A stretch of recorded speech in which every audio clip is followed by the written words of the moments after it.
Bismillahirrahmanirrahim. Assalamualaikum warahmatullahi wabarakatuh. Apa kabar sahabat Fadilah dimanapun berada? Senang sekali rasanya saya Bim Riyadi bisa menyapa Anda kembali dalam suasana yang berbahagia. Nah, tentunya bersama dengan kami podcast Fadilah, obrolan asyik dan berfaedah. Nah, kali ini sahabat sekalian kita tidak di sekolah ya. Biasanya kalau podcast Fadilah itu kita selalu saja mengambil gambar atau kita liputan di sekolah atau di studio ya. Namun hari ini ada yang spesial karena kita liputan langsung di bumi perkemahan Perjusami, perkemahan Jumat, Sabtu, dan Minggu, tepatnya pada tanggal 28, 29, dan juga 30 Januari 2022. Nah, kali ini saya tidak hanya sendirian sahabat Fadilah dimanapun berada, karena saya bersama dengan seorang pembina pramuka yang tentunya ini sudah melanglang buana ke antero jagat raya. Masya Allah. Halo, assalamualaikum Kak Biring, apa kabar? Waalaikumsalam, alhamdulillah sehat. Masya Allah, luar biasa sekali. Nah, ini kalau dilihat-lihat ya, Kak Biring ini sudah sering sekali terpampang di seluruh kegiatan Perjusami tingkat nasional. Apa sih perasaannya Kak Biring?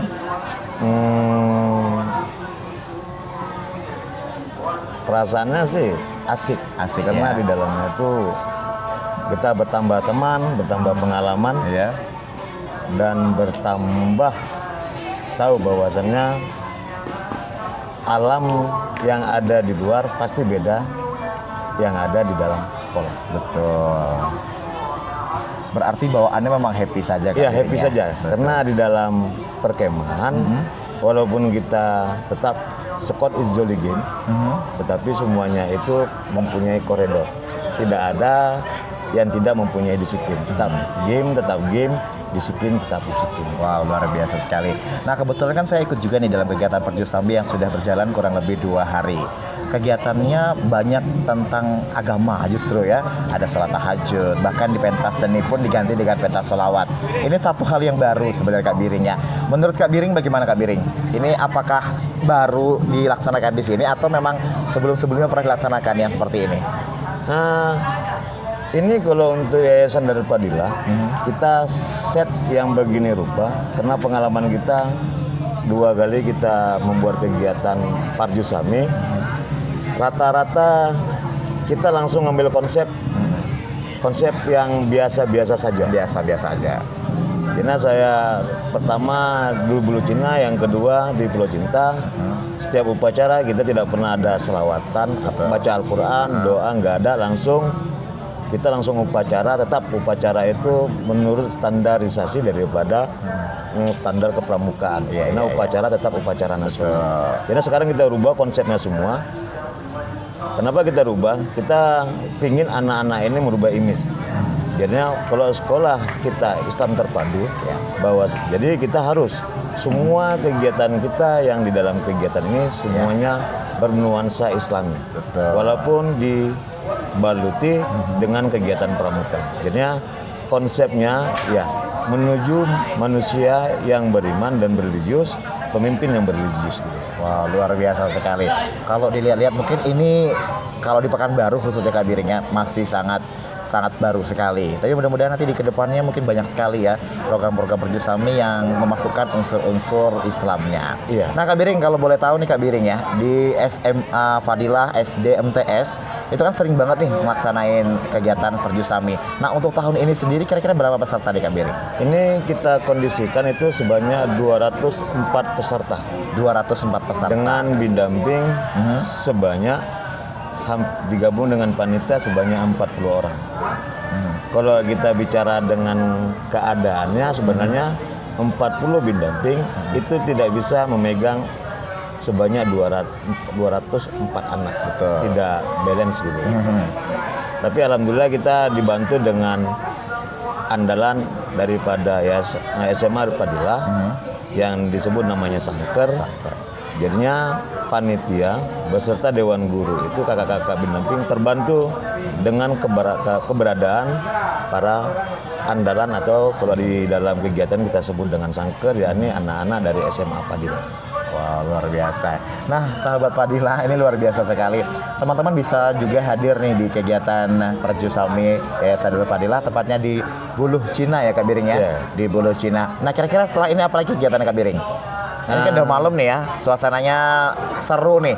Apa kegiatan malam ini? Nanti habis ini setelah sholat isya kita akan mengadakan unggun gembira. Setelah unggun gembira kita akan kembali melaksanakan pentas selawatan. Jadi konsep dari pentas ini kita rubah menjadi pentas selawatan. Jadinya memang yang kita ambil konsepnya semua di dalamnya itu yang berbaukan dengan keagamaan semuanya.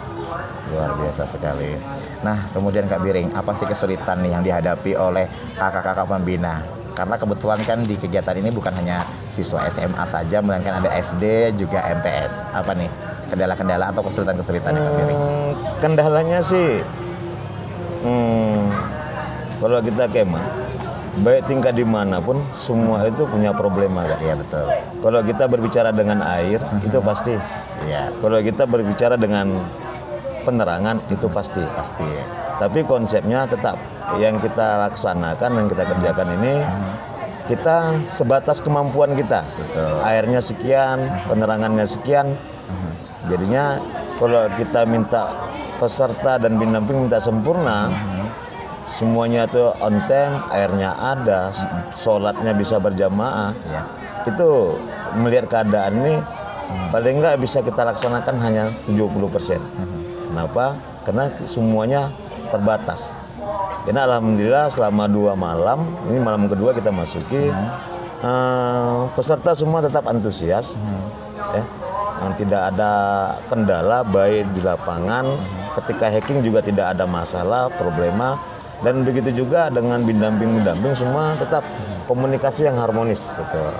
Biar apa? Biar kegiatan ini memang bukan kegiatan SD saja, bukan kegiatan MT saja, dan bukan kegiatan SMA saja. Ini kegiatan adalah milik Yayasan Darul Fadilah. Jadinya semuanya ini adalah kita konsep untuk yayasan, walaupun tetap pakai jenjang. Jadinya kita pingin sekolah kita, yayasan kita itu makin lama makin maju dan bisa melihat bahwasannya kita tidak hanya belajar di kelas konsepnya, tetapi juga kita bercakrawala dengan dunia luar. Biar apa? Biar kita bisa mencetak pemimpin yang religius. Karena melihat zaman yang serbaannya gini, kalau kita tidak siapkan imun, ya, iman yang kuat, kita takut ketika dewasa anak-anak kita ini kita nggak tahu bawa kemana. Betul. Alhamdulillah selama kegiatan sholat kita tetap secara berjamaah. Betul. Jadi ketika habis kemah, insya Allah adik-adik ketika pulang ke rumah masing-masing, apa-apa yang didapatinya ketika kemah ini bisa dikembalikannya di rumah. Betul. Tahajudnya jam 4, habis tahajud mereka tuh membaca Al-Quran, habis itu dilanjuti dengan sholat subuh, habis sholat subuh mereka tuh dengar tausiah, habis itu senam. Jadi ketika mereka tuh pulang, mereka punya memori lah bahwasanya perkemahan tuh asik walaupun di dalamnya banyak kegiatan, walaupun kegiatannya melelahkan, tapi konsepnya tetap kita tidak pernah lari dari koridor keagamaan kita, biar tetap bahwasanya anak-anak didik kita ini tetap yang kita inginkan mereka itu tetap bisa menjadi pemimpin masa depan yang religius gitu. Baik, Kak Biring, aduh, sebenarnya kita pengen ngobrol lebih panjang lagi Kak Biring ya. Namun batas waktu yang tidak bisa, ya tidak memungkinkan ya. Namun ya insya Allah kita ke depan akan kembali berjumpa dan berbincang-bincang berkenaan dengan kegiatan Perjusami. Baik sahabat Fadilah dimanapun berada, itu dia tadi bincang-bincang saya bersama dengan Kak Biring. Mudah-mudahan kegiatan Perjusami di Yayasan Darul Fadilah tepatnya pada tanggal 28, 29 dan juga 30 Januari tetap terlaksana dengan baik dan tentunya membekas ya di hati seluruh peserta. Baik, terima kasih sahabat Fadilah dimanapun berada. Podcast Fadilah beran asik berfaedah. Assalamualaikum warahmatullahi wabarakatuh. Sampai jumpa.